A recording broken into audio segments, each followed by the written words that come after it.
ویسے تو پاکستانی اسرائیل کا نام سنتے ہی چونک جاتے ہیں، کیونکہ ہم نے بطور پاکستانی اسرائیل کو ابھی تک تسلیم نہیں کیا، اور ابھی تک ہمارے ملکی پاسپورٹ پر یہ عبارت لکھی ہوئی ہے کہ یہ پاسپورٹ سوائے اسرائیل کے تمام ملکوں کے لیے کارآمد ہے۔ ہم اسرائیل کو اپنا ازلی دشمن بھی سمجھتے ہیں۔ اس کی سب سے بڑی وجہ فلسطین پر اسرائیل کا ناجائز قبضہ ہے اور فلسطینیوں پر بے جا ظلم و زیادتی ہے۔ پاکستان نے بلا واسطہ اسرائیل کے ساتھ ایک جنگ بھی لڑی ہے۔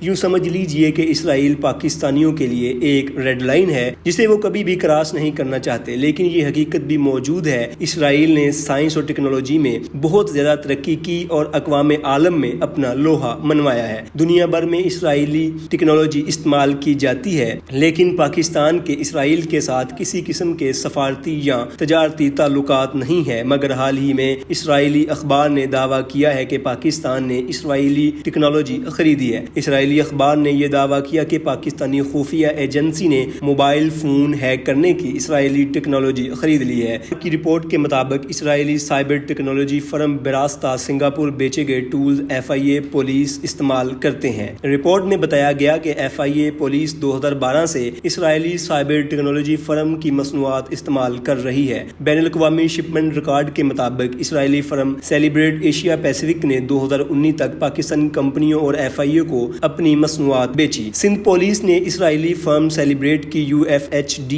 الٹیمیٹم ڈیوائس حاصل کی۔ اسرائیلی اخبار کی رپورٹ کے مطابق بیلاروس، چین، یوگینڈا، وینزویلا، انڈونیشیا، فلپائن، روس، ایتھوپیا اور بنگلہ دیش اسرائیلی فرم کے کلائنٹس میں شامل ہے۔ اسرائیلی فرم سیلیبریٹ ایشیا پیسیفک نے اسرائیلی اخبار کی رپورٹ پر رد عمل دیتے ہوئے بتایا کہ کمپنی پاکستان کو براہ راست یا بالواسطہ فروخت نہیں کرتی۔ اسرائیلی فرم سیلیبریٹ نے پاکستان کے لیے سنگاپور شپمنٹ سرٹیفکیٹ اور پاکستانی سرکاری ٹینڈرز کے ساتھ تعلقات کی وضاحت کرنے سے انکار کر دیا۔ اسرائیلی سائبر ٹیکنالوجی فرم کا کہنا ہے کہ کمپنی اپنے آلات صرف سیکیورٹی فورسز اور محکمہ پولیس کو فروخت کرتی ہے۔ دوسری جانب اسرائیلی وزارت دفاع نے اس رپورٹ پر رد عمل دینے سے بھی گریز کیا ہے۔